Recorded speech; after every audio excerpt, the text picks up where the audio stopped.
Bonjour et bienvenue dans votre conseil bien-être du mois. Nous allons nous retrouver tous les mois pour vous apporter des conseils et pour vous rappeler l'importance de prendre soin de vous pour être épanoui personnellement et professionnellement.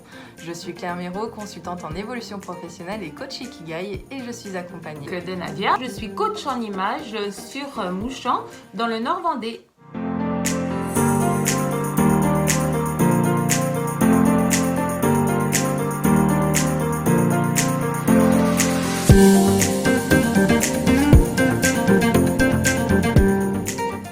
On se retrouve ce mois-ci pour la tenue. Quelle tenue privilégier pour un rendez-vous important? Vous avez un rendez-vous, vous ne savez pas quel vêtement choisir, un tailleur, une veste un peu plus stylée, mettre un foulard, etc. Vous avez envie d'être professionnel mais en même temps de refléter votre personnalité. On va voir quels conseils Nadia peut nous apporter.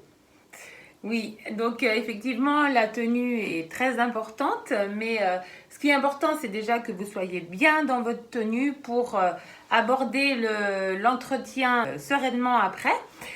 Après, il faut aussi faire attention d'être en adéquation avec l'entreprise, l'image de l'entreprise. Donc, c'est vrai que tout dépend du poste auquel vous allez postuler. Hein. Donc, si vous voulez, on va faire un petit tour des tenues qui seraient souhaitables de prendre pour certains postes avec Claire. Et avant d'aller faire un petit tour de ton showroom, est-ce que tu peux nous expliquer les significations des couleurs importantes, au moins pour le côté professionnel? Ouais. Donc, comme vous vous en doutez, les couleurs noires et marines sont des couleurs chic, sobres, qui apportent de l'élégance, donc qui sont privilégiées pour forcément des entretiens. Après, il est surtout important aussi que vous apportiez une touche de couleur à cette tenue qui est en adéquation avec votre personnalité. Hein, il faut jouer sur les accessoires, collier, foulard. Attention de ne pas ressembler non plus à un clown, entre guillemets. Hein, il ne faut pas non plus mettre trop de couleurs sur soi. On va rester sur 2 couleurs pour des personnes de plus petite taille à moyenne taille. Les personnes de grande taille peuvent jouer sur 3 couleurs. Après, quand je parle de 3 couleurs, par exemple, vous pouvez avoir plusieurs roses différents sur vous avec du noir et du blanc. On reste quand même sur 3 couleurs. Le ton sur ton fait partie d'une couleur. Il est surtout important de ne pas avoir trop de couleurs sur soi. Alors, avec Claire, on va faire un petit tour du showroom. Je vais vous présenter quelques tenues souhaitables lors de vos entretiens d'embauche. Il faudra vraiment qu'elles soient en adéquation avec l'image de marque de l'entreprise. Hein. On y va, Claire? C'est parti. Par exemple, avant un entretien important, vous pouvez opter sur une tenue chic et sobre comme le tailleur, l'inconditionnel tailleur pantalon ou jupe avec la petite veste assortie, noire ou marine, hein, qui donne tout de suite un côté très classe.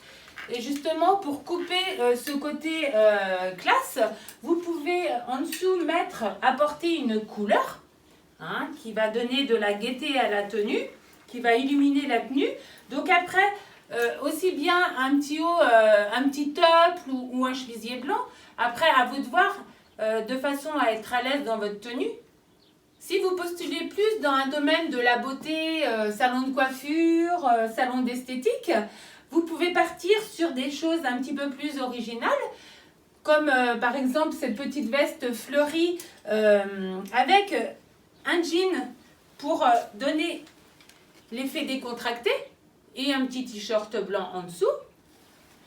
Et après, vous avez aussi l'inconditionnelle robe chasuble noire, hein, droite, la petite robe droite qui fait tout le temps bonne impression. Attention à la longueur forcément de la robe, pas trop courte, pas trop longue non plus selon la morphologie pour pas que ça vous tasse.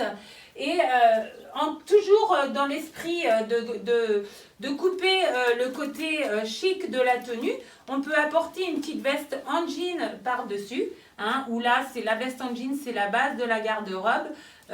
Elle s'associe avec beaucoup de tenues qu'on peut avoir.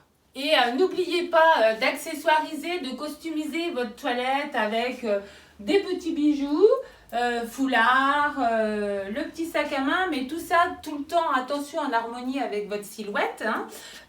Donc c'est vrai que l'étude morphologique, c'est très très complexe, donc n'hésitez pas à faire appel à une conseillère en images qui sera là pour vous guider lors de vos achats. Le tout, c'est de mettre vraiment en avant vos atouts et d'effacer les petites imperfections de votre silhouette. Et surtout, ce qui est très très important, c'est de respecter votre style, de rester vous-même.